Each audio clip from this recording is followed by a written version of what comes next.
Que Dieu vous bénisse. Bienvenue dans la deuxième vague. Ici Mr. B.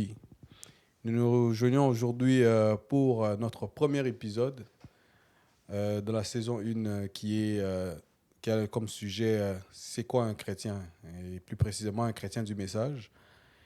Dans cette saison ici, dans cet épisode ici, nous allons parler sur un aspect très important, l'aspect qu'on pense, je peux dire, un aspect très primordial dans ce qui est, c'est quoi l'identification d'un chrétien, les caractéristiques d'un chrétien et un chrétien du message plus précisément encore. Et pour faire cette discussion ici, comme j'avais dit, on aura toujours des invités de qualité avec qui nous allons partager ces sujets. Et aujourd'hui, j'ai avec moi un bien-aimé qui a été envoyé, un envoyé de Dieu, hein, qui a été envoyé depuis le ciel, hein, qui est venu nous rejoindre ici à Montréal dans notre église. Il y a pas très longtemps, mais la connexion là, c'est une connexion qui vient du ciel. Donc, c'est une connexion déjà d'avant la fondation du monde.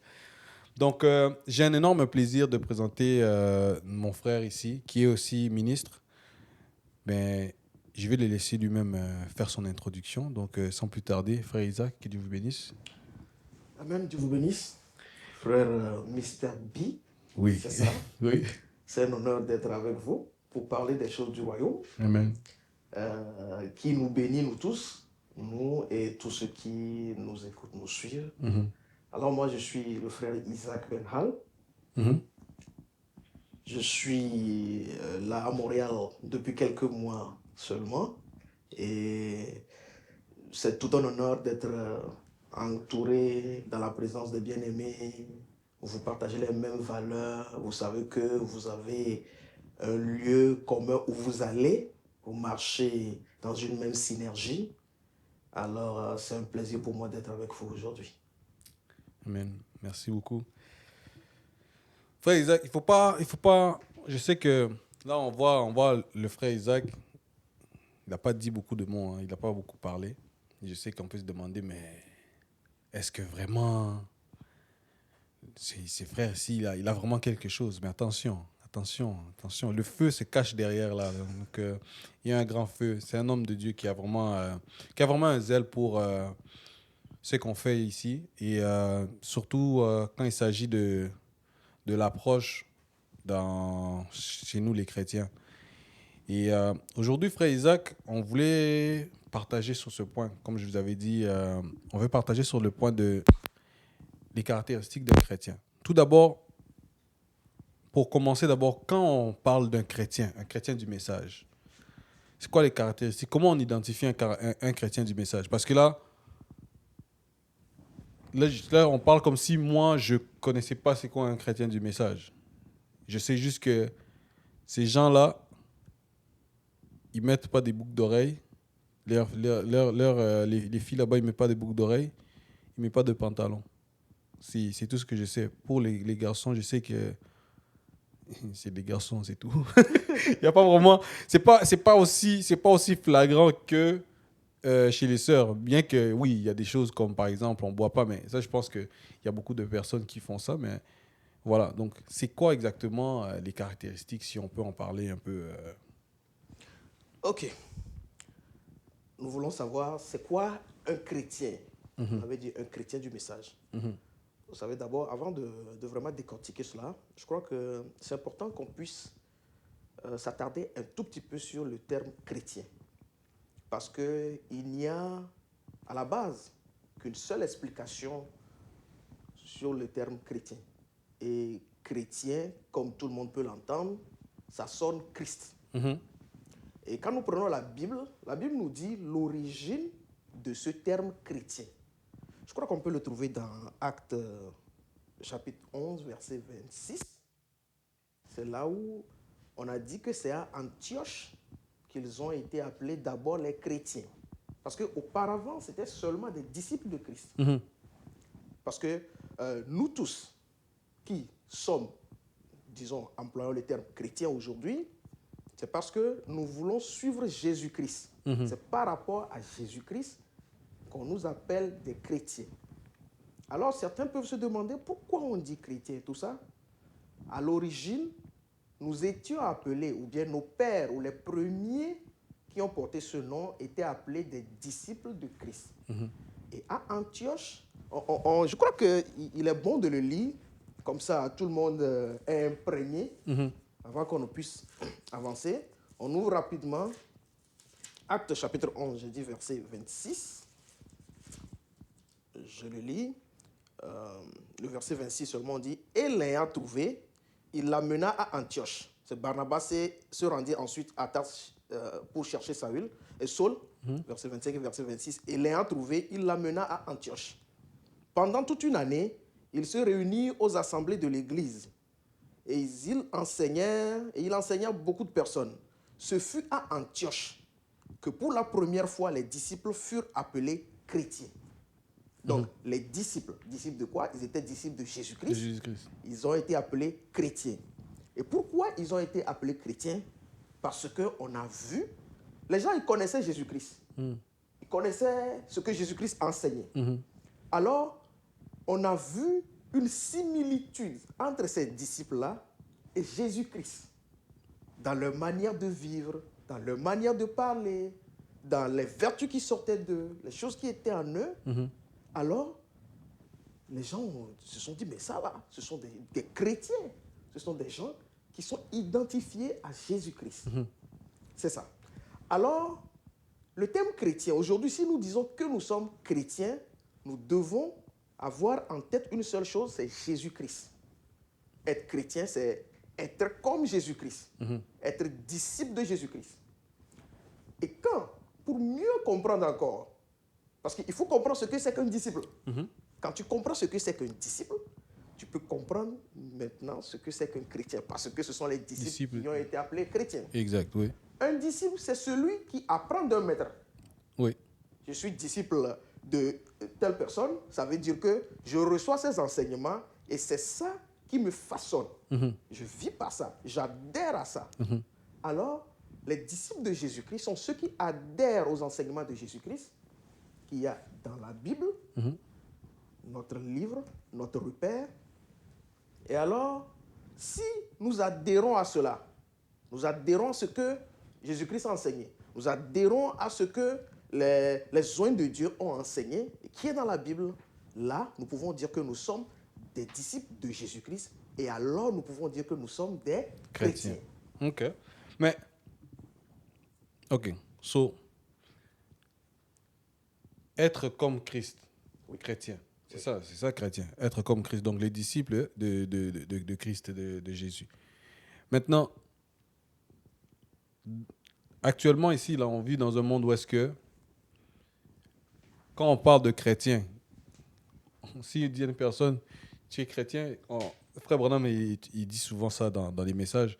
Et même nous, je suis sûr que tout un chacun, on a déjà expérimenté ça. Tu dis à une personne, tu es chrétien? Oui, je suis catholique. Oui, je suis protestant. Oui, je suis adventiste. Oui, je suis ci, oui, je suis ça. Maintenant, on parle de être comme Christ, être les disciples de Christ. Maintenant, nous, dans le message, on est des chrétiens. On est des chrétiens, des disciples de Jésus-Christ. Maintenant, comment on identifie? Comment peut-on identifier un chrétien du message? Alors, quand on parle d'un chrétien, comme tu l'as si bien dit, aujourd'hui, tu demandes aux gens, est-ce que tu es chrétien? Oui, je suis chrétien, je suis catholique, je suis tel, je suis du message, je suis pentecôtiste. C'est parce qu'au fil du temps, la nature, l'essence même de ce terme a disparu. Alors, quand ça a disparu, il y a l'autre côté de la chose, l'autre côté de la pièce, qui prend le dessus et s'est mélangé. Parce que je le dis souvent, toute chose est double dans cette vie. Tu as le bon, tu as le mauvais. Aujourd'hui, toute chose est double. C'est comme une pièce de monnaie. Tu as la première face, tu as la seconde face. Alors, et c'est pour cela que dans tout ça, il faut savoir reconnaître, identifier celui qui est chrétien. Et tout part de la définition. Si nous comprenons déjà la définition du chrétien, alors de la définition, nous allons découler toutes les autres choses. Comment identifier un chrétien? On identifie un chrétien principalement par la nature qu'il a, la vie qu'il mène, ce qu'il display, ce qui sort de lui. D'accord? Déjà, quand nous parlons de ça, ainsi peut avoir également à ce niveau une double face. Parce que quelqu'un peut faire semblant. Et ça n'ira pas trop loin. Donc, quand je viens à l'identification, quand je parle de ça, je dis tantôt qu'il faudrait la nature, la vie. C'est la première des choses qu'on voit. Et donc, le chrétien a un genre de vie. Le genre de vie-là doit être décrit par les Saintes Écritures. Et c'est là où on peut affiner la chose pour identifier le vrai du faux, pour identifier le semblant du réel. Nous disons le chrétien, c'est la vie qui le caractérise. Je vis comme Christ. Je vis la parole de Dieu. Je suis chrétien, je crois à la parole de Dieu d'aujourd'hui, que nous appelons le message de l'heure. Je le crois. La parole là se fait voir en moi. La parole là vit en moi. C'est seulement à cette condition qu'on peut dire que tu es chrétien. Et quand on dit quand tu es chrétien, quelque chose en toi-même accepte que tu es chrétien. Sinon, quand on dit tu es chrétien, toi-même tu sais que ma vie n'est pas tellement comme l'écriture, comme la parole de Dieu, comme le message, mais on m'appelle chrétien. Est-ce qu'il n'y a pas un problème là? Mais quand ta vie s'aligne sur ce que la parole a dit, sur ce que les Écritures ont dit, sur ce que le message a dit, on peut t'identifier au chrétien. Alors, le premier élément et le plus important, c'est la nature. C'est la nature que tu as. La nature là, de cette nature découlent d'autres choses, comme la puissance, la vertu. Vous savez, la vertu, c'est une puissance que l'on a. Exactement, oui. Les œuvres. Les œuvres ça rejoint un peu la nature. Parce que les œuvres que tu fais, c'est ce que tu montres. Vous voyez? Quand la Bible dit les œuvres sans la foi est morte, je crois que ça, on peut la voir dans Jacques chapitre 1, à partir du verset 14. Jacques chapitre 1. On va faire un tour rapide. Jacques chapitre 1, verset 14.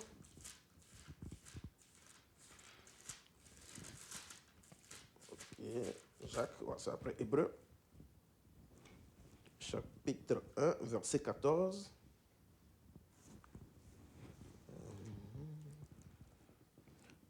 Ok, je l'ai. Il est écrit, mes frères, que sert-il à quelqu'un de dire qu'il a la foi s'il n'a pas les œuvres? Je précise que quand quelqu'un dit qu'il est chrétien, il veut dire qu'il a la foi chrétienne. La foi, c'est ce que l'on croit. Tu crois quelque chose.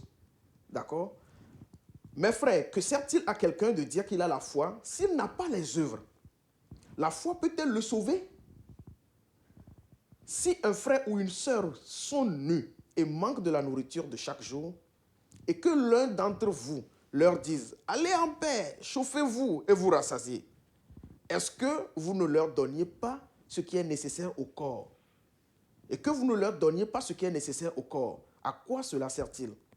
Verset 17, « Il en est ainsi de la foi, si elle n'a pas les œuvres, elle est morte en elle-même. » Vous voyez, il y a une chose qui est ce que l'on a à l'intérieur. Ce que je crois, si je dis chrétien, ce que je crois, et ce que je produis comme vie, que les gens voient de l'extérieur. Donc, si je comprends bien, la manière d'identifier un chrétien, c'est par rapport à sa vie. C'est la manière qu'il vit sa vie. Oui. OK. Parce que ça, c'est bien que vous amenez ce point-là, parce que je pense que c'est quelque chose qu'on on néglige souvent. Et je pense que on se limite à l'image. On se limite à l'image. Pour les sœurs, comme j'ai dit, les sœurs, longue robe jusqu'au pied, jusqu'au sol. Longue robe, longue jupe jusqu'au sol. Pas de maquillage, pas de boucle d'oreille. Ça, c'est une sœur. C'est une vraie sœur remplie du Saint-Esprit. Un frère qui a des cheveux coupés très, très bas et tout. Pantalon de tissu qui vient avec une Bible en dessous de l'épaule. Ça, c'est un chrétien du message. C'est un peu la manière que ça a été décrit un peu. La manière que ça a été vu pendant très longtemps. Pendant très longtemps. Et on passe maintenant on est maintenant dans un moment où est-ce que nous sommes en train de récolter le fruit de cette mentalité-là. Parce que là, quand on s'ensemble, on fait un partage sur ces sujets, c'est parce que on veut pouvoir aider, mettre la lumière sur certains points. Et je trouve que la manière que l'explication a été donnée, ça permet à comprendre, à faire comprendre qu'il y a beaucoup qu'on peut voir.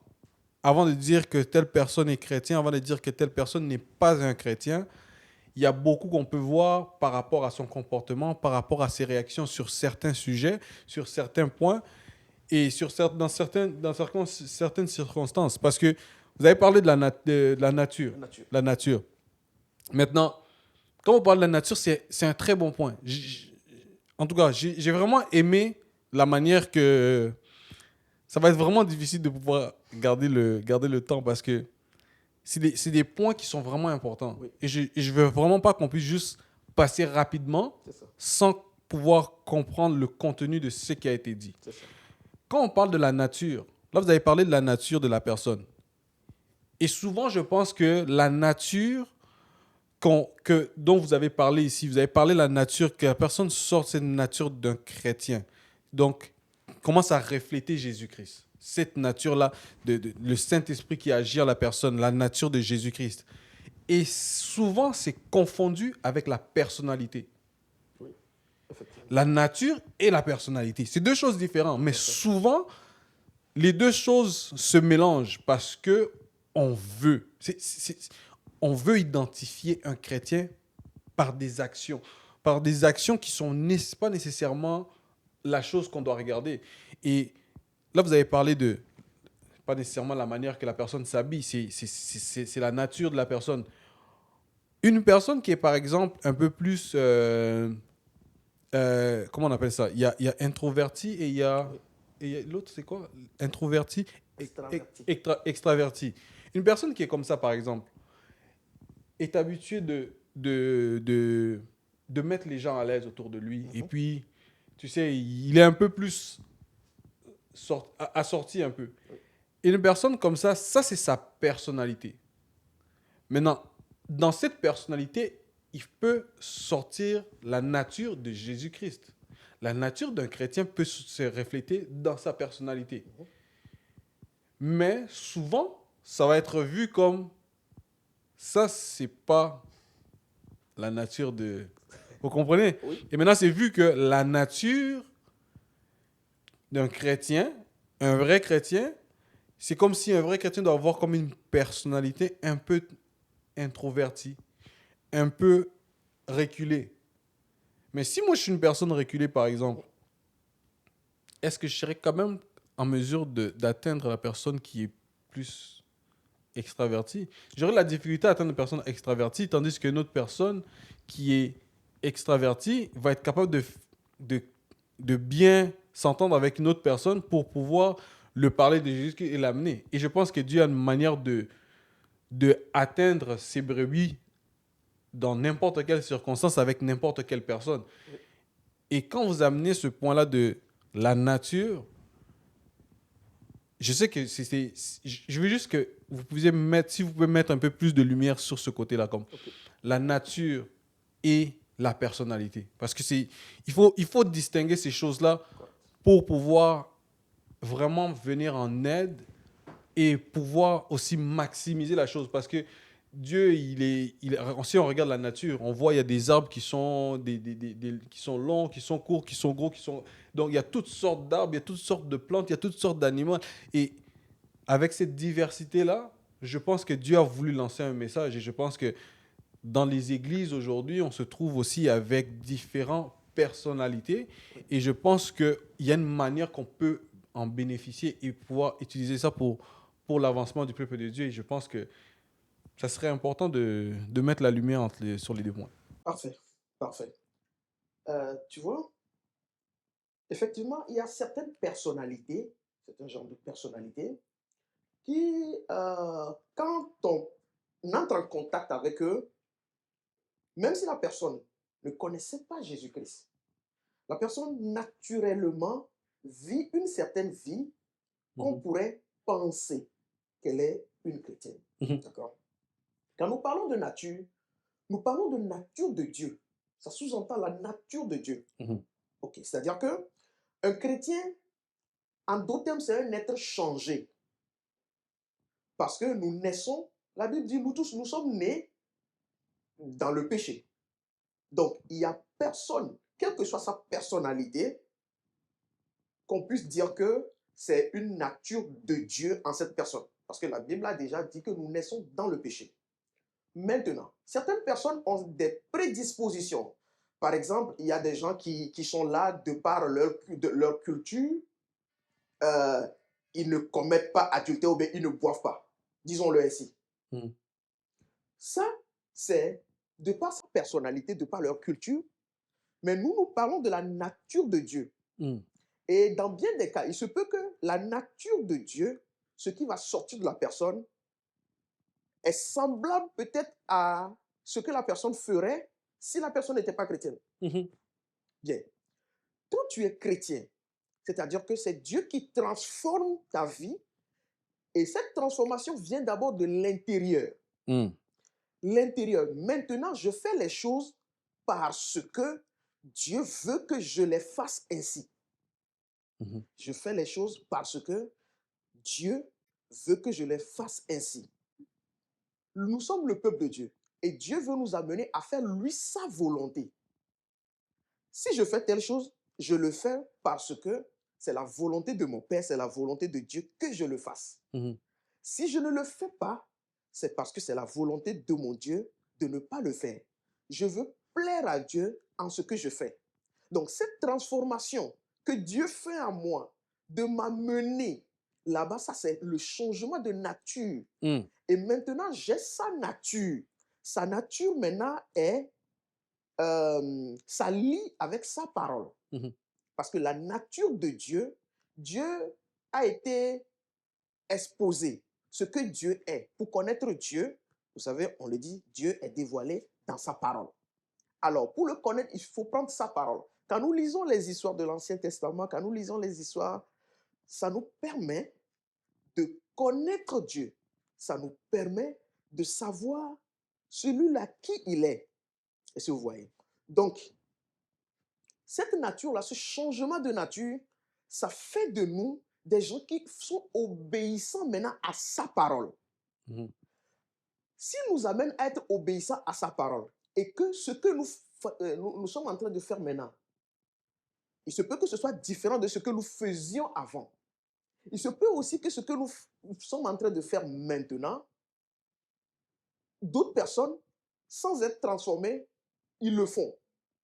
Mais seulement le motif, le but pour lequel ils le font, le but là est maintenant différent. Vous voyez? Mhm. Je prends par exemple un chrétien. Nous savons qu'il est mal pour une femme de porter un pantalon. Mhm. Maintenant, quelqu'un qui n'est pas chrétien, il peut ne pas porter un pantalon. Tu vas lui demander, la personne, la dame ou bien la fille va te dire, non, moi je n'aime pas simplement porter un pantalon. Mhm. Je ne me sens pas bien en portant ça.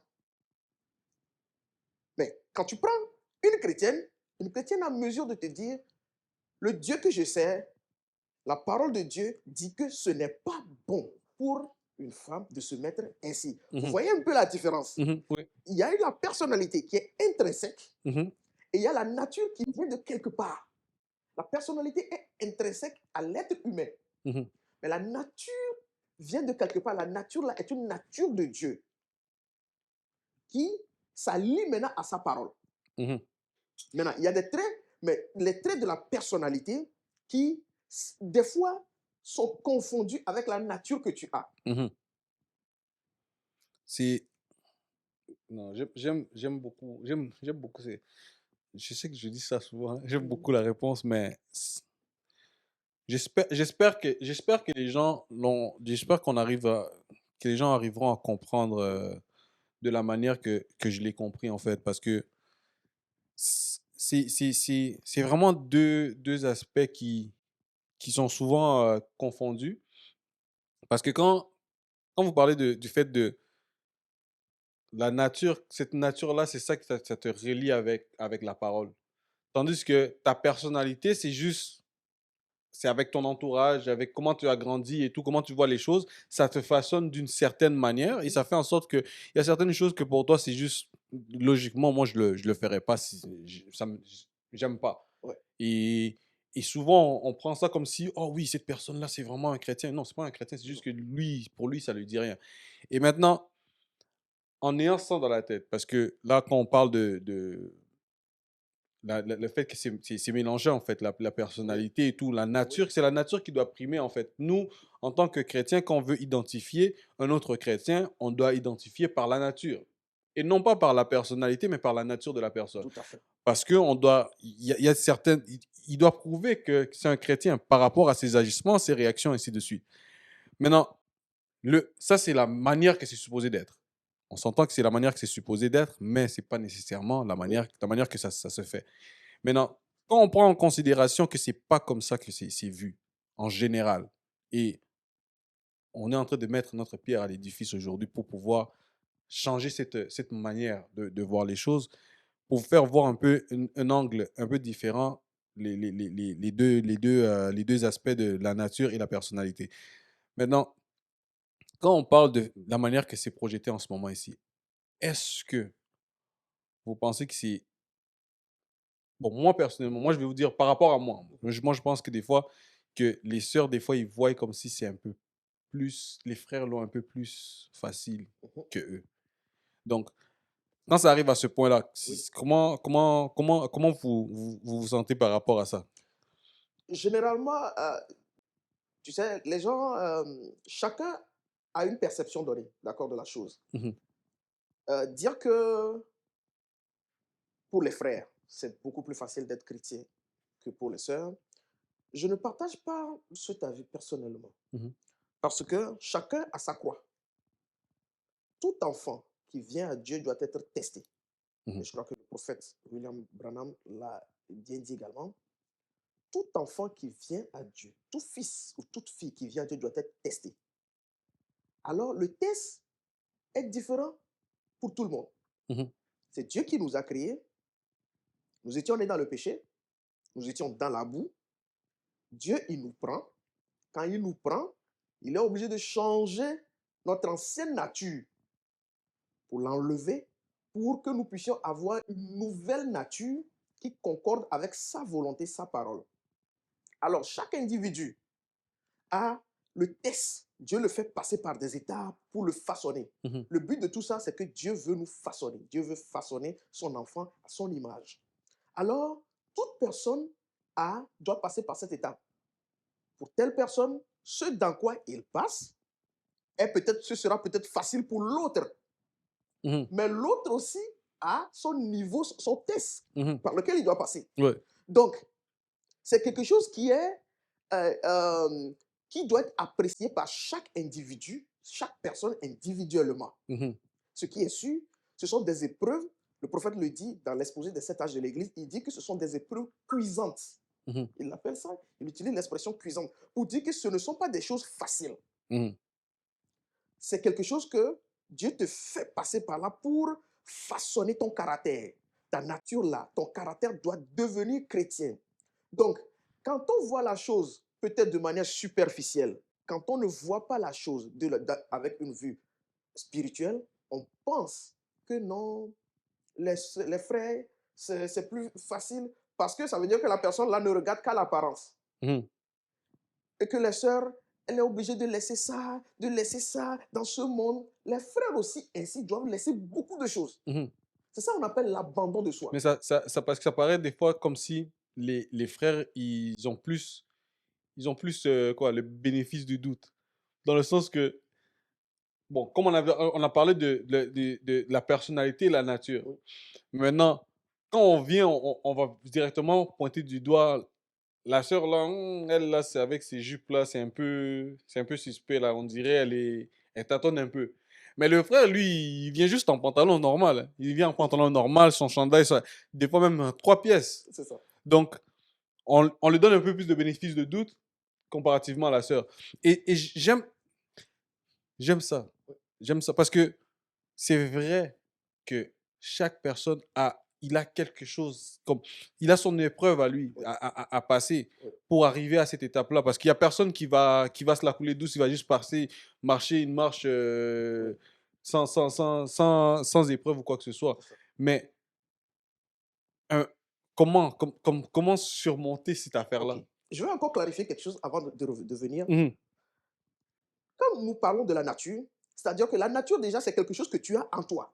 mhm, De la nature découle la vie que tu montres, mhm, de ce qui sort de toi. mhm, Tu vis, tu ne fais pas telle chose parce que ta nouvelle nature ne te permet pas de le faire.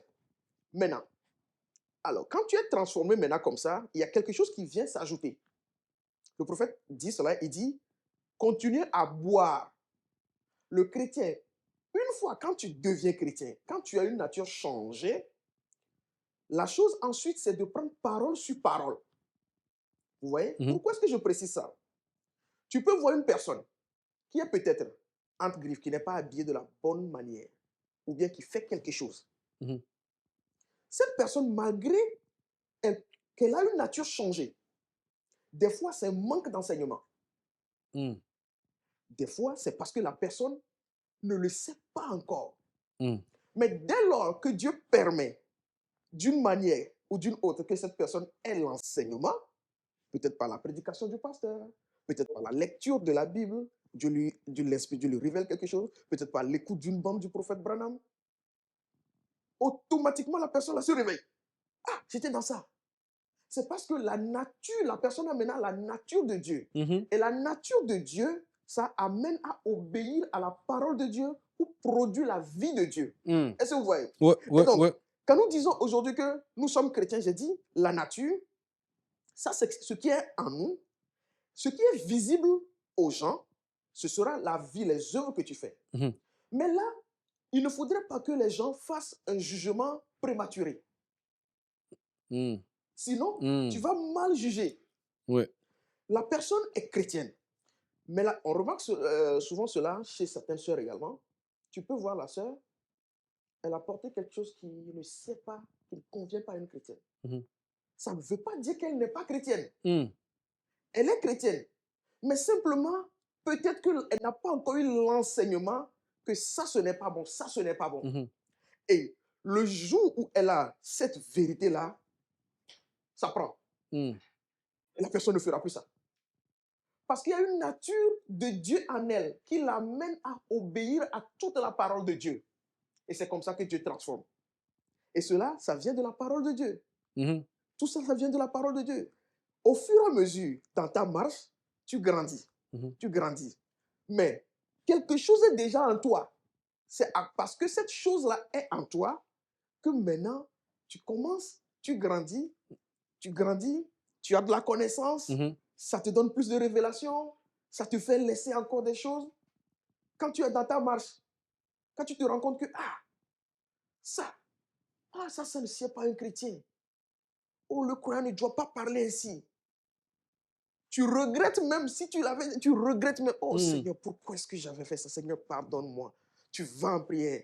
Parce que tu aimes le Seigneur. mhm, Dieu t'a donné cette nature-là de l'aimer. Et tu veux faire sa volonté. Tu veux faire tout ce que Dieu te dit. Alors, il suffit seulement que toi, tu puisses savoir que ça, c'est la volonté de Dieu. Automatiquement, tu t'alignes. Parce que tu as déjà une nature en toi mhm, qui fait que tu vas t'identifier à cette parole-là. Toute parole que Dieu a laissée dans la Bible, c'est pour nous. C'est pour que nous puissions être à l'image de cette mhm, parole-là. mhm, Alors, avant que nous puissions être à l'image de cette parole, Dieu doit faire une transformation en nous. Ce n'est pas avec la nature de péché que nous allons pouvoir obéir. Ouais. Parce que je crois que c'est dans Ézéchiel 36, il dit, je vous donnerai un cœur nouveau. Mhm. Je vais enlever le cœur de De pierre. Ouais. Le cœur de pierre, tout le monde connaît la pierre. La pierre ne peut pas être malléable. Mhm. Et je vous donnerai un cœur de chair qui Mhm. peut être malléable. Mhm. Et dans ce cœur nouveau, je mettrai de mon esprit. Vous voyez? Mhm. Et donc, quand il met son esprit, et il dit, je ferai en sorte que vous observiez mes commandements. Mhm. Parce que Dieu sait que s'il ne nous change pas, s'il ne change pas cette nature, nous ne pouvons pas obéir à ses commandements. Et c'est lui qui le fait. C'est lui qui le fait. Ouais. Alors, quand il te change, tu as une nouvelle nature. Maintenant, tu reçois la parole de Dieu. Tu reçois la parole de Dieu. Voilà pourquoi on dit, quand tu es chrétien, du moins quand tu as la nature de Dieu, tu as hâte d'être dans la maison de Dieu. Ouais. Parce que tu sais que tu vas écouter, tu vas apprendre de Dieu. Ce n'est pas quelqu'un qui va être derrière toi. Les jeunes, les enfants, ce n'est pas quelqu'un qui va... Papa sera là, maman sera là en train de te chasser. Va à l'église, viens à l'église. Non. Mhm. Mais quand tu es chrétien, quand Dieu te change, tu as envie d'aller vers Dieu. Tu as envie d'aller écouter Dieu. Tu as envie d'apprendre de Dieu. Tu as envie, tu veux monter plus vers lui, plus vers lui. Alors, quand on comprend tout cela, on voit que on ne peut pas accorder le bénéfice du doute, on ne peut pas parler du bénéfice du doute Mhm. parce qu'on risque de faire un mauvais jugement, un faux jugement. Une personne peut être dans l'erreur malgré qu'elle est chrétienne. Mhm. Une personne peut être dans Dans l'erreur. l'erreur. Ouais. Maintenant, comment savoir que cette personne vraiment avait une nature changée, est vraiment chrétienne? C'est ça qu'on appelle le test de la parole. Mhm. Présentez-lui la parole. La parole a dit ça. Tu es chrétienne, tu es chrétien. Voilà ce que la parole dit. Si la personne a une nature de Dieu, la nature là acceptera la parole. Mhm. Et ça change, ça avance. Mais si la personne N'a n'a pas pas. une nature de Dieu, ou bien en d'autres termes, certaines personnes diront la nature de bouc par Mhm. opposition à la nature de brebis agneau, si la personne là a la nature de bouc, tu peux lui présenter la parole, tu peux lui dire que tu peux même lui montrer. Le prophète Branham a dit ça, l'écriture dit ça. Ah bon? Bon. Parce Ouais. qu'il n'y a rien, il n'y a pas l'aimant Mhm. en cette Ouais. personne pour attirer, pour prendre ça, pour que ça reste. Effectivement. Oui, je disais donc, si quand on parle de de la nature, quand on parle de la nature, parce que les points que vous avez amenés, j'ai aimé la ligne que vous avez dit, de la nature, ça découle la vie. Et tout à l'heure, avant qu'on puisse commencer le podcast en échangeant ici, vous avez parlé du fait que la révélation, c'est progressif. C'est ça. Et j'aime bien le fait que vous avez mentionné ce côté-là, comme donner l'exemple que vous avez donné sur la sœur, par exemple, la sœur qui passe, par exemple, qui, par exemple, s'habille mal. Des fois, comme vous avez dit, des fois, c'est juste le manque d'enseignement qui fait en sorte que la sœur. Mais il y a aussi des fois, c'est un combat. Il y a aussi des fois, c'est le combat de la personne. Ça ne veut pas nécessairement dire. Bon, je ne sais pas. Est-ce que ça veut nécessairement dire que la personne n'a pas la nature de. Oui, je sais que c'est mauvais. Je sais que c'est mauvais. C'est mon combat en ce moment ici. Et, et je pense que ce côté-là, je pense que c'est une des difficultés. C'est une des difficultés. Parce que j'aimerais qu'on puisse parler aussi des difficultés Oui, que vient avec c'est ça. la marche chrétienne. Parce que lorsqu'on parle de l'identification, les caractéristiques et tout, ces choses-là sont en mesure de se manifester à force de passer par des épreuves et d'être façonné, modélé par Dieu à travers des épreuves. C'est là on ressort de là, parce que on parle d'être battu c'est quoi, c'est L'or, l'or, c'est l'or. jusqu'à ce que le reflet de la personne qui est en train de battre l'or, il puisse voir son reflet. Tout à Donc, fait. ça veut dire qu'il y a plein d'impuretés qui doivent être enlevées, qui doivent être battues pour que ça puisse s'enlever. Maintenant, quand on parle de ça, je pense que souvent on oublie. On oublie qu'il y a, il y a cette étape-là. Oui, c'est ça. De oui, la nature est là. Oui, je me suis baptisé. Oui, j'ai dévoué ma vie à Christ. Oui, la nature de Jésus est là. Elle est en train de se manifester. Ça commence de l'intérieur Oui, jusqu'à l'extérieur. oui, Maintenant, ce processus-là, c'est pendant ce temps-là, parce que là, nous, on s'attend que l'épreuve va venir de, Bernard Jean Talon qui se promène dans la rue là-bas, qui va venir ici, il va me mettre dans une épreuve ou quoi que ce soit. Mais souvent, on rencontre cette épreuve-là tout à à fait. la maison, dans l'église. Oui.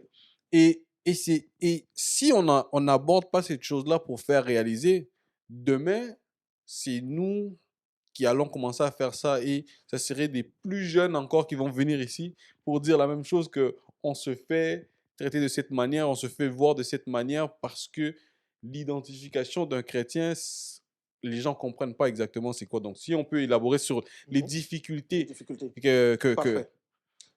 Il faudrait retenir quelque chose. Dieu n'a jamais, en aucun moment, promis une vie facile. Mhm. Mais on peut parler de vie de merveille. Parce que la vie chrétienne, la marche chrétienne est une vie de merveille, mais n'est pas une vie facile. Si quelqu'un dit, oh, maintenant je suis en Christ, c'est facile, je vis. Non, non. Frère Branham, le prophète du dernier âge, dit, avant, quand vous étiez dans le monde, le diable vous l'a laissé, vous la collez douce, c'est une belle vie. Mais dès lors que vous changez de camp, c'est là où toutes ces armes sont dirigées sur vous. C'est-à-dire que, et la Bible, les types que nous avons dans la Bible le prouvent. Dieu a promis la terre promise. Il a donné la Canaan aux Hébreux. Mais nous savons comment ils ont dû combattre les Jébusiens, les Héviens, les Hessiens, les Philistins. Mhm. Cela n'est qu'un type de ce que nous vivons aujourd'hui. Dieu nous a destinés. Et quand il nous destine, il vient, il fait le premier changement. Maintenant, tout ce que tu vas avoir comme héritage, tout ce que tu vas avoir comme caractère, ça doit être une victoire. Mhm. Je te battre pour. Le caractère est une victoire. Le caractère n'est pas un don. Mhm. Et quand on parle de victoire, on suppose qu'il y a eu un combat. Oui. Et Dieu fait la chose de telle enseigne que j'avais dit précédemment que chacun a son épreuve. Et ce sont des épreuves, le prophète l'a appelé puissantes. Mhm.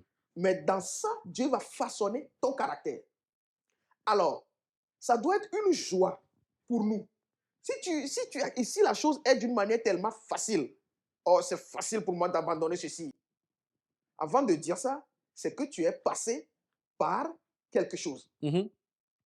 Parce que tu aimais la chose, tu aimes quelque chose.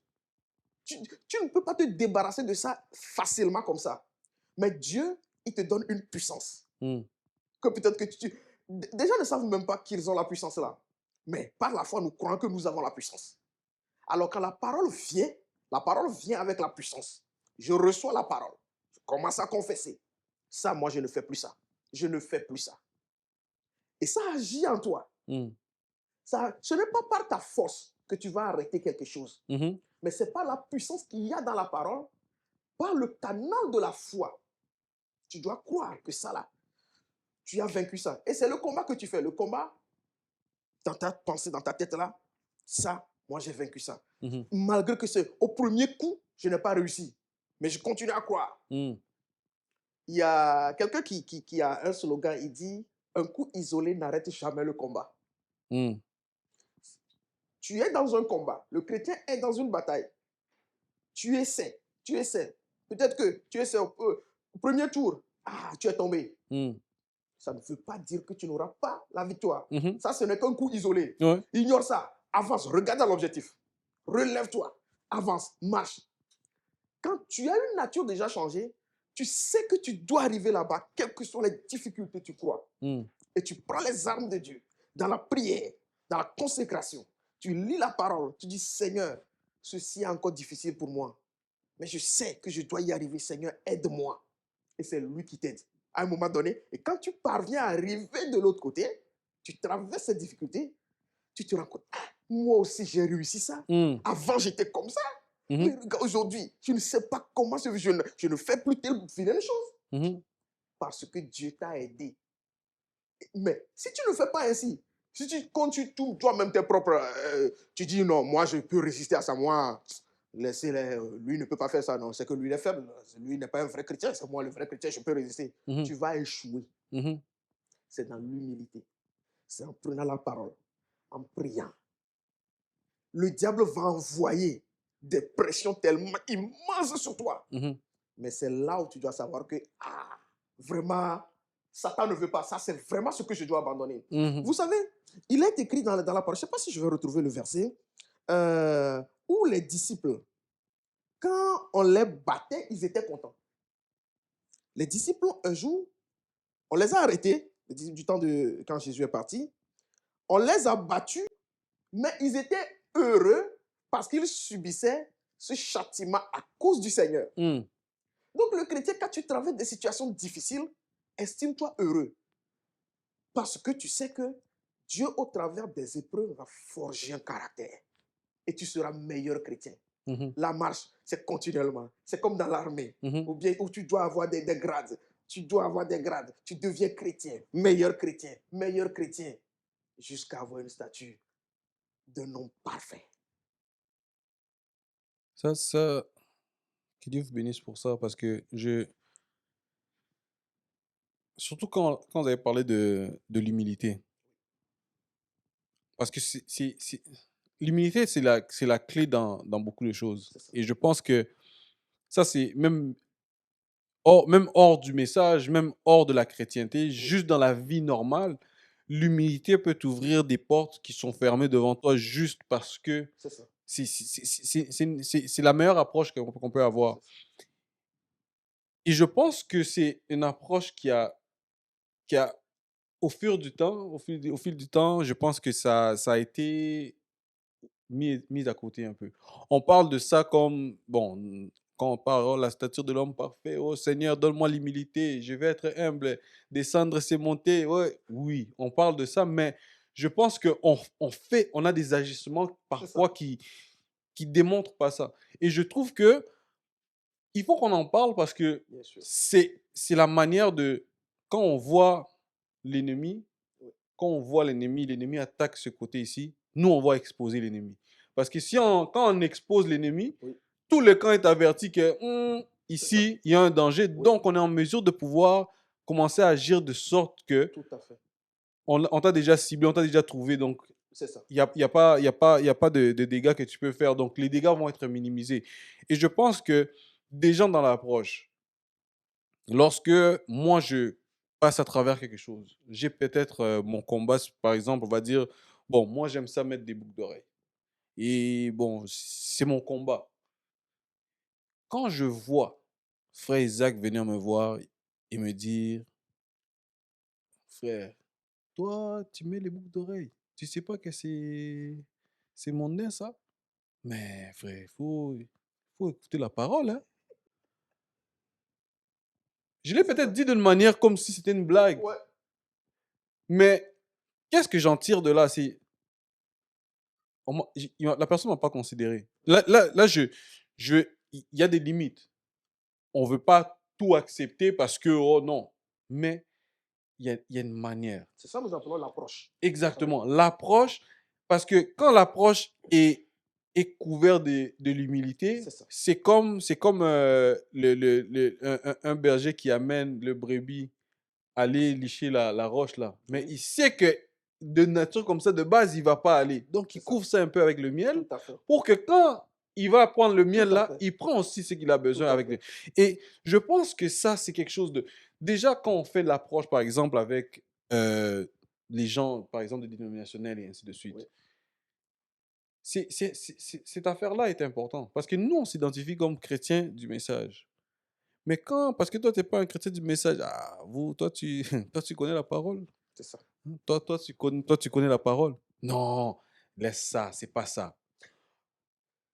On voit ça souvent. La personne ne peut pas ne peut même pas vouloir discuter avec toi. Exactement. C'est ça. Et c'est pas parce que Parce qu'on oublie souvent, c'est pas parce que moi j'ai été meilleur ou parce que moi je suis né dans une famille où est-ce que mes parents ils étaient dans le message. C'est pas par rapport à ça. Non, Si la grâce de Dieu, Dieu a décidé de tout à me fait. faire la grâce maintenant Tout à pour que fait. moi je croie.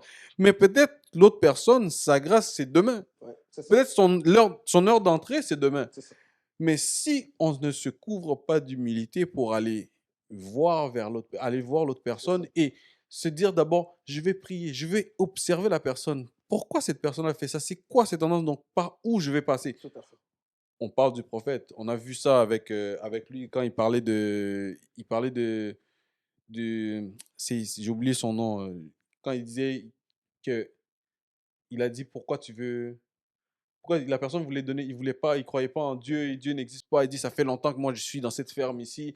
Si vraiment il y avait un Dieu qui existait, j'allais le Ouais. voir.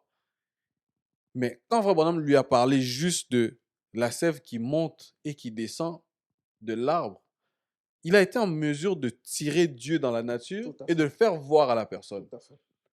Et ça, c'est un élément qu'on manque énormément. De voir que cette personne-ci, elle est intéressée par les voitures. Je vais lui parler des Tout à fait. automobiles Ouais, afin de le faire voir c'est ça. Jésus-Christ, afin de l'aider, afin de le témoigner. Et si on manque de ça, parce que ça, je pense que ça devrait faire partie des caractéristiques d'un vrai chrétien. Parce que Christ, lui, quand il le parlait, quand il traitait les gens de race de vipères, parce que c'était quelque chose que les gens pouvaient directement savoir de quoi il parle. C'est ça. Aujourd'hui, si je viens voir un enfant, j'ai dit, oh, lui, c'est race de vipère. L'enfant va me regarder, mais c'est quoi un Il vipère? raconte quoi, ouais.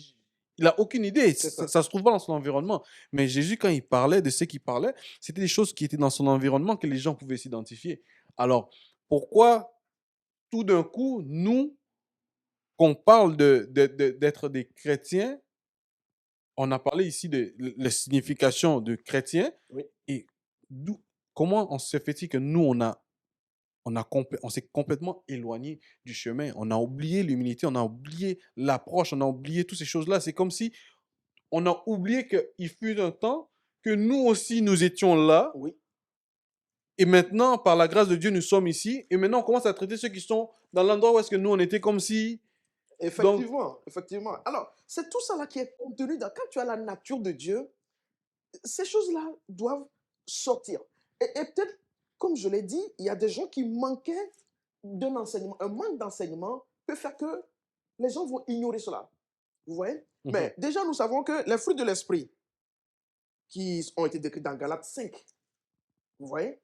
La paix, la longanimité, la bénignité, vous voyez? Ces choses-là, quand tu comprends ça, tu sens que il faut être humble, il faut s'attendre à quelqu'un, il faut être patient envers les gens, parce que une erreur que les gens font, c'est ce n'est pas toi, Fréby, ce n'est pas toi qui va convertir quelqu'un. C'est Dieu qui change, c'est Dieu qui appelle, c'est Dieu qui convertit. Mais toi, tu as la responsabilité de présenter dans l'amour la vérité. Dans Vous l'amour. voyez? Oui, Dans oui. l'amour. Je crois que le prophète Branham même, il dit, vous commencez par le centre d'intérêt de la personne. Tu viens d'évoquer, par exemple, que si la personne aime les voitures, tu passes par les voitures. Et le prophète dit, quand tu avances progressivement et que tu veux toucher, par exemple, l'évangile, tu vois qu'il y a une petite opposition, tu t'arrêtes. Jusqu'à trouver le bon moment. Parce que sans l'approche là, l'ennemi est rusé. L'ennemi est rusé. Donc, il faudrait que Dieu puisse te donner une sagesse pour que tu puisses savoir comment aborder les choses, être patient envers la personne. Nous-mêmes, Dieu a été patient envers nous. Avec nous, Dieu a été patient. Donc, nous devons être patients avec le reste. Et c'est en ça que les gens voient, mais celui à qui tu veux parler là, à un moment donné, il peut voir, mais celui-là, la manière dont il est doux envers moi, il ne me blâme pas pour des choses. Je veux être comme lui. Dieu passe par ce canal aussi pour convertir, pour toucher le cœur de celui même à qui toi tu veux parler. Donc, c'est tout un ensemble. Quand tu es chrétien, même simplement comment répondre aux gens. Je crois qu'il y a un verset qui dit que Dieu vous donne la grâce de savoir comment répondre aux autres. Même quand tu discutes avec quelqu'un, quand la personne parle, comment répondre. Parce que la nature de Dieu, on sait que Dieu est amour. Alors, Dans tout ce que tu fais, tu dois montrer de l'amour aux gens. Même je veux lui présenter l'évangile, je montre l'amour. La personne même a fait quelque chose de mal, je veux lui reprocher, je lui montre l'amour. Toujours. En toute chose, je lui montre l'amour, la douceur. Ce sont des choses, ces choses-là, qui sortent de nous, ces vertus-là, qui sortent. Ça, ce n'est que les enfants de Dieu qui peuvent posséder de telles choses. Le diable va vouloir imiter, mais à un moment, il va craquer. Mais les enfants de Dieu, tu sais pourquoi tu le fais. Tu le fais parce que Dieu veut que tu le fasses ainsi. Et tu es heureux de le faire.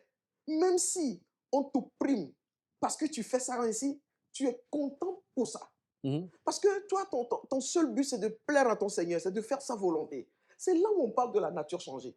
Je fais cette chose-là, ou bien je ne la fais pas parce que je veux plaire à Dieu. Mais s'il m'arrive de perdre un peu le contrôle, de rentrer dans la colère, je reviens. Oh, qu'est-ce que je fais face? Non, Dieu ne sera pas content de moi. Et c'est ça qui amène à la mise en ordre. Parce que la mise en ordre, ça, par exemple aussi, c'est une vie que la nature de Dieu reflète. Parce que Dieu sait que tu peux être sujet à des erreurs, mais quand tu fais des erreurs, tu vas réparer. Tu fais la mise en ordre. Ouais. Et nous parlons même, nous disons la mise en ordre avec restitution. Parce qu'il y a des gens, ils prennent ce qui ne leur appartient pas, quelque chose d'autrui.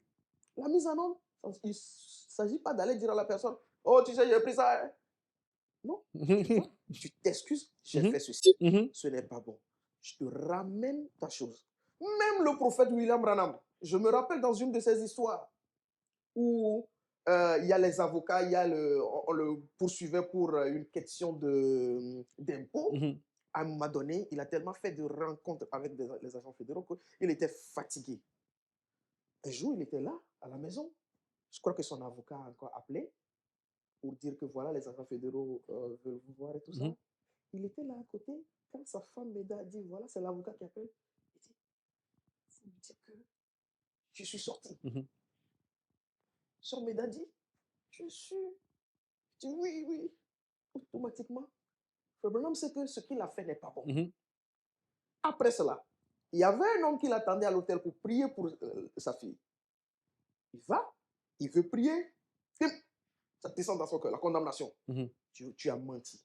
Il a dit à l'homme, frère, s'il te plaît, excuse-moi, j'ai fait quelque chose de mal. J'ai fait ceci, je dois aller réparer. Frère Branham est revenu. D'abord, il s'est excusé auprès de sa femme, que j'ai menti, je n'ai pas bien agi. Il est allé voir l'avocat, au cabinet de l'avocat, pour s'excuser aussi. C'est ça qu'on appelle la mise en ordre. Vous voyez? Et ça, c'est la nature du chrétien. Le chrétien peut faire des erreurs. Le chrétien peut faire des erreurs. Il n'y a que Jésus-Christ, lui seul, l'homme parfait, l'homme Dieu, qui ne peut pas faire d'erreur. Parce que lui, il est Dieu carrément. Tous les êtres humains qui sont nés dans le péché, il peut t'arriver de faire des erreurs. Mais ce n'est pas parce que tu as fait une erreur que tu n'es pas chrétien. Si tu as la nature changée, tu vas rectifier l'erreur là, quel que soit ce que ça te coûte. Il y en a aujourd'hui qui disent être des chrétiens, qui croient le message, qui disent qu'ils croient le message, mais tu fais des choses, tu vois même que la parole n'est pas d'accord avec ce que tu fais, mais tu n'as pas assez de caractère pour aller t'excuser, pour aller mettre ça en ordre. Non, ça ce n'est pas une vie chrétienne. La vie chrétienne nous amène à faire la mise en ordre. Vous voyez? Parce qu'à tout moment, nous voulons faire les choses pour être en paix avec notre Dieu, pour plaire à Dieu. Donc, je fais du bien à telle personne, je fais du... Pas parce que... ou bien je ne fais pas quelque chose là. Simplement, Dieu m'a dit, aime tout le monde, même ton ennemi. Oui. Et Dieu, qu'est-ce qu'il fait? Il change ta nature. Il fait que lorsque quelqu'un te fait tellement du mal, tu as même pitié de cette personne. Au lieu d'être en colère, tu as pitié de cette personne. Vous voyez le changement? Ouais. Un homme normal, quand tu lui fais quelque chose qui est mal, il s'énerve, il fait les choses, il va te haïr, il ne va pas parler avec toi.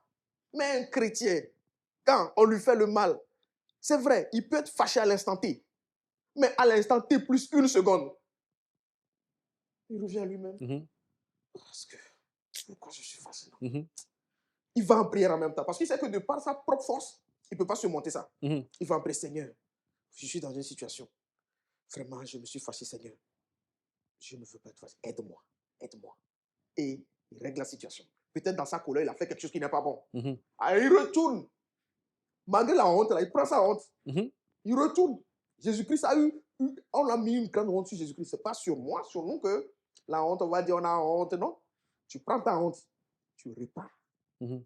C'est aussi des épreuves dans lesquelles Dieu fait passer des gens. Dieu peut te laisser, tu vas te mettre en colère.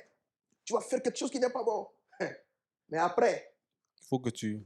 ça descend dans ton cœur. Ça commence à te condamner. Mhm. Ce que tu as fait là. Ce que tu as fait là. Les gens auront tendance à raisonner. Oui, oui, j'ai fait ça parce que lui aussi, il a fait ça.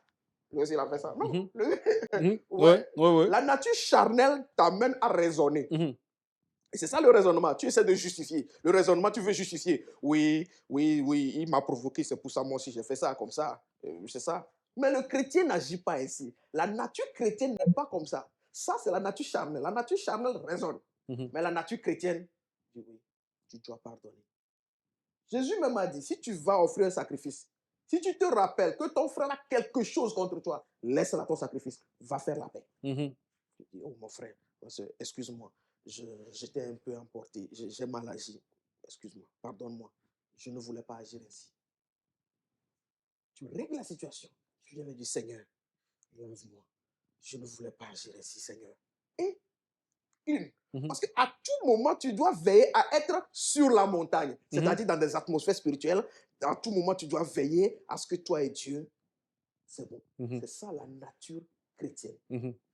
Je crois qu'on a répondu un peu à la question. Oui. On a très bien répondu avec des exemples. Et je pense que c'est... Je sais pas. Je- moi, honnêtement, je suis très béni par la manière que ça a été, que les réponses ont été apportées. Parce que je pense que c'est ces choses qu'on avait besoin d'entendre. On a besoin d'entendre ces choses-là. On a besoin de voir cet aspect-là. On a besoin de... il y a un besoin. Il y a un besoin quelque part. De toute façon, je sais que Dieu fait les choses. C'est ça. Il n'y a pas de hasard avec Dieu. Donc, si on a été en mesure de se mettre ici et pouvoir parler de cette situation, c'est parce qu'il y avait un besoin à quelque part. C'est ça. Même si c'est juste une personne. Tout à Mais fait. pour Dieu, c'est important. Tout à fait. Donc il y a un besoin sur ce côté-là. Et je pense que on a touché quand même tous les points. On a quand même touché tous les points. Et je pense que tout est basé vraiment sur l'amour, l'humilité, C'est ça. qui nous permet de pouvoir voir que on est ici par la grâce de Dieu. C'est ça. Autrefois, nous étions là-bas. Maintenant, Voilà. nous sommes ici par la grâce de Dieu. Et nous aussi, nous avons un devoir de refléter cette grâce C'est ça. que Dieu nous a fait à notre prochain, à ceux qui sont derrière nous. Tout à fait. Et je pense que nous devons montrer ça un peu plus souvent, surtout dans le milieu du message. Nous devons montrer ça un peu plus souvent. Nous devons être un peu plus, avoir plus la tendance de faire des conversations, d'en parler, de voir un peu qu'est-ce qui pousse cette personne à faire ceci, qu'est-ce qui pousse cette personne à dire telle chose, pourquoi fait. cette chose-là, elle est Tout à là, fait. c'est quoi l'esprit qui est derrière. Qui est derrière. Discerner, parce que si on ne discerne pas, on va juste tout gober. Tout à fait. Et des fois, c'est juste, la chose n'est peut-être pas mauvaise, la chose n'est peut-être pas contraire à la parole, mais c'est juste pas le moment. Parce qu'il y a Effectivement. le temps dans ce qu'on fait, le temps est très important. Parce que on aurait pu dire que je voulais faire ça en 2000. C'était pas le temps. Parce qu'il n'y a pas d'internet comme ça. Il y a Ouais. pas tout le monde qui a accès. Il fallait que ça soit dans ces temps-ci où est-ce que tout le monde a accès à des choses. Donc, chaque chose, il faut qu'on puisse savoir juger le temps de Dieu. Et je pense que c'est bien démontré avec, avec Élie quand il était à la montagne. Le feu est arrivé, ceci est arrivé, mais il a attendu avant de sortir. C'est ça. Parce que le temps, je pense que dans l'âge que nous sommes en train de vivre, surtout maintenant, tout est vite. Tout à fait. Je veux la chose maintenant. Tout à fait. Je sais que j'avais une discussion avec, le pasteur Ndala qui me parlait de l'importance du temps. Comme C'est ça. on peut se précipiter pour une chose et parce qu'on s'est précipité, l'effet de la chose, on n'a plus l'effet de la chose. Parce que Dieu, la manière que lui, il t'a envoyé pour une mission, mais tu devais attendre son temps pour que la chose puisse se dérouler de la manière que ça doit se dérouler. Parfait. On a vu ça avec Moïse. C'est ça. Il a essayé de faire ça en son propre temps. Ça l'a amené à tuer un Égyptien pour rien. C'est ça. Tandis que quand il a attendu le temps de Dieu, aux yeux des hommes, c'était tard. Il était déjà vieux, là. Pour de vrai, si c'était aujourd'hui, on allait dire, mec, oublie ça, c'est fini. Et C'est toi, tu es en fin de carrière. prépare ta retraite et tout. Mais c'est là qu'il a été capable de faire les exploits. Tout à fait. Donc, je pense que le temps, on est rendu vraiment dans un temps où est-ce que nous devons faire plus de conversations. On doit plus en parler. Et ceux qui sont, on a lu dans la Bible, Jésus a parlé à Pierre, quand tu serais converti, à fermer les autres. C'est ça. Et si on fait ce devoir-là, si on applique ça aujourd'hui, l'expérience que vous avez, l'expérience que moi j'ai, ça peut édifier quelqu'un. Et même, comme il n'y a pas de personnes qui sont plus bas, parce que dépendamment de qui on est, de notre environnement, on a des difficultés ou des épreuves où, comment je peux dire, on a aussi nos combats Tout à qui fait. diffèrent d'une personne. Pour une autre personne, ça peut être super facile. Je dis ça, c'est pour moi, c'est pas un combat. Oui. Mais pour l'autre personne juste à côté, ça fait 30 ans qu'il est dans le Qu'il est dans message, ça. mais pour lui, c'est son plus grand combat. Ouais. Mais la personne qui vient juste de rentrer dans le message, pour lui, non, c'est pas un combat. C'est ça. Donc, si on est capable de faire des conversations, je pense qu'on sera en mesure de pouvoir s'édifier en tant que corps du Christ et pouvoir partager. Moi, j'ai ça, moi, j'ai ça. Avec ça, toi, tu peux prendre ça, ça va t'aider. Moi, je peux prendre ça et ensemble, on peut croître. Et je voulais ajouter certains points. Mhm, Tu viens de parler de le temps. Effectivement, c'est quelque chose qui est très important. Et ça, c'est une des vies qui découle de la nature de Dieu. C'est-à-dire que être patient, la patience. mhm, La patience est un élément qui vient aussi. Tu t'attends à Dieu. Et tu t'attends dans la prière à Dieu. Jusqu'à ce que tu reçoives la confirmation, Dieu te dise que oui, je l'ai fait. Et là, dans tes prières, tu peux ne remercier que Dieu. mhm, Ouais. mhm, C'est-à-dire que quand tu demandes quelque chose à Dieu, tu pries. OK. Tu vas chez Dieu, tu pries. Seigneur, je veux ça. Et tu attends son moment. Tu continues dans l'humilité à prier Dieu. Jusqu'à ce qu'il te révèle, jusqu'à ce que tu sens que Dieu t'a donné la chose. mhm, Et là, tu le remercies. Maintenant, l'autre point que je voulais soulever, c'est par rapport aux difficultés. Je crois que tu l'avais évoqué précédemment. mhm, Les difficultés que les chrétiens ont. Difficultés qui sont là aujourd'hui, pour lesquelles les gens vraiment trouvent que c'est difficile ou bien les gens n'arrivent pas à atteindre la chose. mhm, La première difficulté et la chose la plus importante, c'est ça, moi, je dis, c'est l'abandon de soi. mhm. C'est le problème que les gens ont. C'est le plus gros. C'est le plus gros. Mhm, Et c'est ça qui englobe tout. mhm, C'est l'abandon de soi ou bien le dépouillement. mhm, On ne peut pas servir Dieu. Tu viens, tu dis que tu es son disciple. Dans le plan de Dieu, lui, il veut te conduire. Peut-être que toi, tu es dans une autre réalité, dans d'autres situations où tu penses que, ok, tu vas aller, tu prends juste la parole de Dieu, toi-même, tu tires quelque chose dedans pour avancer. Mais là, dans la chrétienté, être chrétien, c'est s'abandonner à Dieu pour que mhm, Dieu puisse réaliser ce que lui veut en toi. mhm, C'est mhm, ça, l'abandon de soi. Aussi longtemps que nous ne nous abandonnons pas, on ne peut pas marcher avec Dieu. mhm. Lui, il veut te conduire. Ça, c'est une règle d'or. Il veut De te conduire. conduire.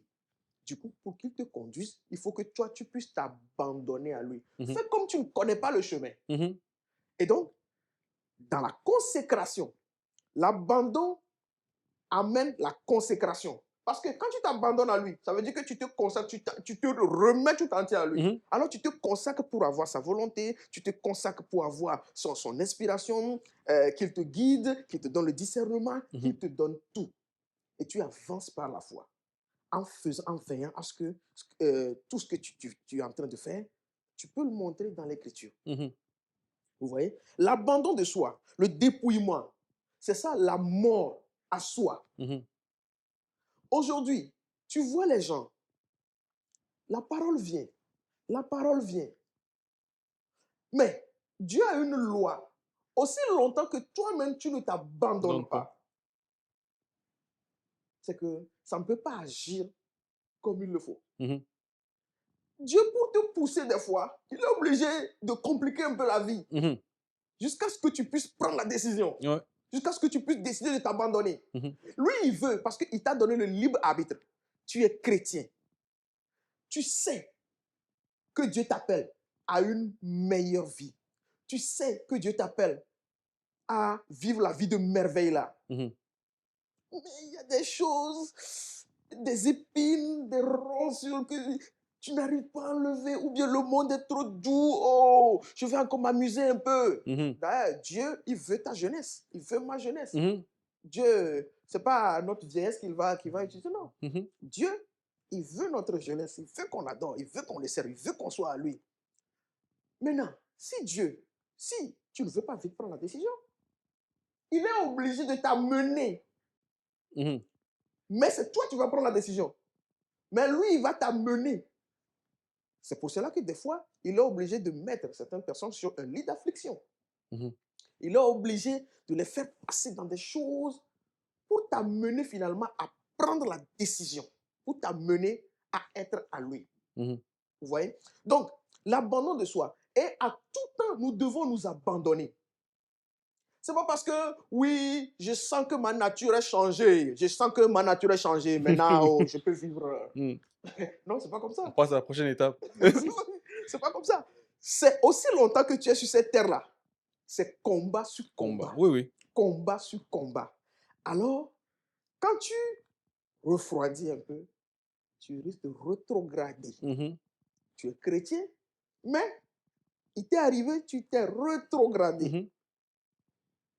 C'est ça qu'on ne souhaite pas. Parce que quand tu rétrogrades, tu n'es plus dans l'atmosphère là pour avoir la conduite de Dieu, pour avoir tout, pour Mhm. avoir la joie chrétienne là. Mhm. Oh, la vie chrétienne, c'est une vie de joie. Quand tu es là, malgré tes difficultés, malgré tes problèmes, peut-être malgré qu'il y a une maladie qui t'accable. Mhm. Mais quand tu prends l'écriture, tu lis, tu te vois dans l'écriture, tu sens que c'est à toi que Dieu parle. Mhm. Quelque chose te rassure que tu es au bon endroit. Ça donne une joie ineffable. Mhm. Ça donne une joie, une profonde joie. Tu te laisses envahir par la chose. Alors là, c'est ça, on dit, tu es en communion avec Dieu, tu es en communion permanente avec Dieu. Mais je pense que c'est une étape où est-ce que, parce que si on commence ça, là, on doit trouver un autre moment, peut-être on va en discuter davantage, parce que le fait de, quand on parle de la joie qu'il y Oui, a, oui, la joie qu'il y a en Christ, oui. pour un jeune, des fois, c'est, je veux m'amuser. C'est que le terme que vous avez utilisé, je veux m'amuser un petit peu, Ouais. et après ça, bon, Jésus, j'arrive. C'est ça. J'arrive, mais pour le moment, je vais un peu, puis après ça. Oui, c'est ça. Mais ça, c'est parce que la- c'est la présentation encore là. C'est la présentation de la chose. Ça nous a trop été présenté d'une manière tellement formelle, carrée, de manière comme si quand tu rentres en Dieu, c'est une prison. Fait que là, nous, qu'est-ce qu'on a fait? Il est venu, il a cogné à notre porte, on a ouvert la porte, et comme dit Frère Branham, on a ouvert la porte, puis on a dit, reste là, là, rentre, mais reste là, là, C'est ça. reste là, j'arrive. Donc, on ne donne pas l'accès. L'abandon, comme on a dit, c'est vraiment la chose la plus difficile parce que là, je me dis, oh, je vais perdre ça, je C'est vais ça. perdre ça, je vais perdre ça. Mais pour de vrai, c'est pas une perte. Justement. Parce que quand tu évolues, à un moment donné, tu commences à regarder. Quand on regarde nos vieilles photos, là, C'est ça. on dit, oh, mais non, montre pas ça. Non, j'étais ridicule. Ouais, Dans ouais. celle-là, j'étais ridicule. Alors qu'auparavant, tu te plaisais dans ça. C'est ça. Auparavant, mais c'était. Et c'est Mais ça le prophète dit. Montre-leur qu'il y a une meilleure vie. C'est ça. la La démonstration, là, démonstration. c'est ça qu'on manque. Et c'est On ça. manque la Il y a démonstration. une meilleure vie à être chrétien. Il y a un tas de privilèges à être chrétien. Mhm. Alors, aujourd'hui, quand on l'a, il ne faut pas qu'on demeure dans la médiocrité. Il y a mieux. Satan ne peut pas offrir de meilleures choses que Dieu, non. Notre Dieu, il a, vous savez, quand vous prenez la Bible, vous allez voir que Dieu a tout créé avant de créer l'homme. Mhm. Dieu, c'est son plan. S'il t'appelle quelque part, ou bien s'il veut mettre l'homme quelque part, il s'assure qu'il a tout mis. Mhm. Il a préparé la terre, il a mis les ruisseaux, de beaux jardins, des animaux et tout, afin de créer l'homme. Mhm. Donc, il place l'homme déjà dans un environnement, dans quelque part où l'homme peut s'épanouir. Mhm. Et c'est comme ça, Dieu, il ne change, sa nature ne change pas. C'est comme ça qu'il fait. S'il t'appelle, viens, sois chrétien. S'il t'appelle, mon fils, je t'appelle, il toque à ta porte, le plus tôt, réponds-lui et soumets-toi à lui. Mhm. Te soumettre te coûtera peut-être quelque chose, te coûtera des jeux du monde, te coûtera des amitiés Des du amis. monde, Mhm. mais il y a mieux Mieux. qu'il Voilà. te réserve. Ouais. Il y a mieux. Mhm. C'est ça. Non, en fait, comme vous avez dit, ça, tout, c'est, tout est déjà là. Ouais. On a, vous savez, en parlant ici, on a touché la stature de l'homme parfait. C'est ça. On a parlé de l'amour, la patience. On a parlé de la piété. Tout ça, sans venir ici être très formel. Il faut avoir, pour être un vrai chrétien, il faut avoir ça, jusqu'au Saint-Esprit. Mais on a été en mesure de montrer ça d'une manière en conversation. Ouais. Et c'est pour ça que je dis, c'est la communion. C'est ça une communion. Tout à fait. Quand les frères se rassemblent, les frères, les sœurs se rassemblent, c'est comme ça qu'on devrait communier. On s'échange, on échange. Pas pour montrer que moi je connais, Non. mais pour montrer. Parce que c'est que vous dites, oui, je le connais, oui, c'est là, c'est dans le bagage. Mais quand je l'entends, ça me bénit. Quand je l'entends, ça m'édifie encore. Oui, c'est vrai, c'est vrai. C'est un Ça réveille rappel. encore la chose, ça réchauffe Exactement. la chose. Exactement. La chose est là, elle est peut-être dormante, peut-être elle est à cause des épreuves ou des situations dans lesquelles je suis en train de traverser. La chose est rendue un peu enfouie dans le fond. Mais quand on échange comme ça dans une communion fraternelle, ça relève cette chose-là. Et je pense que c'est vraiment quelque chose on devrait faire un peu plus souvent. Tout à fait. Parce que là, dans des cadres comme ça, on est très limité. Ah oui. Et je pense que déjà même que notre temps est déjà écoulé. Mais avant qu'on se partage, je m'aimerais que... Bon, là, vous allez regarder votre caméra, vous allez regarder le lien, si vous allez dire quelque chose à quelqu'un qui peut-être il a une difficulté à s'identifier comme étant un chrétien. Peut-être il a la difficulté, il sent que les épreuves ici et là, il est mal compris ou quoi que ce soit. Donnez un petit message, un petit court message.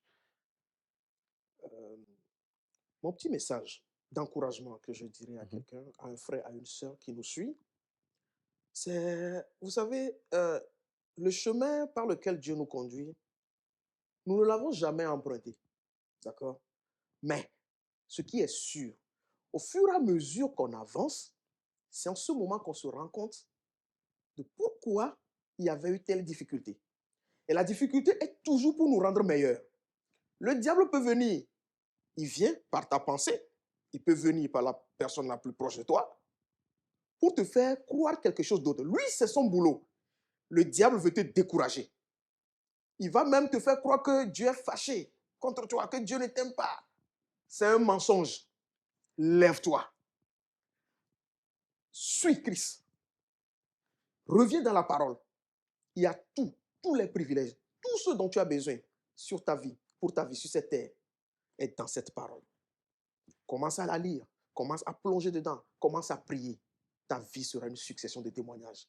Dieu t'aime, Jésus-Christ t'aime. Shalom. Que Dieu vous bénisse, mon frère Isaac.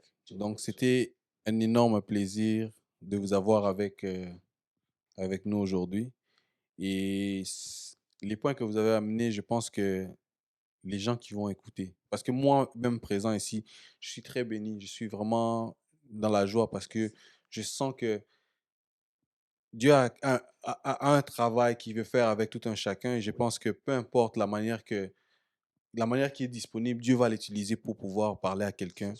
Et je te remercie vraiment d'avoir pris de ton temps pour venir faire ce moment, partager ce moment avec nous.